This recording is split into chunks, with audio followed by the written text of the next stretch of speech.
நடந்திடுவே. இந்த தேவனா நிச்சயம் நான் ஆசீர்வாதம் பெற்றுக்கொள்ளு. உந்தன் வசனமே கை கொள்ளுவேன்.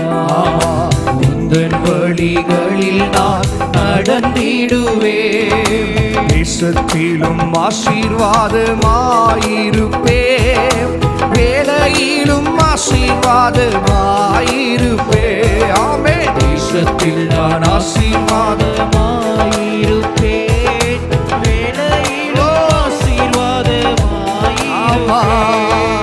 என் வீட்டில் ஆகாரம் குறையில்லையே, என் தேவைகள் ஒன்றும் தடையில்லையே.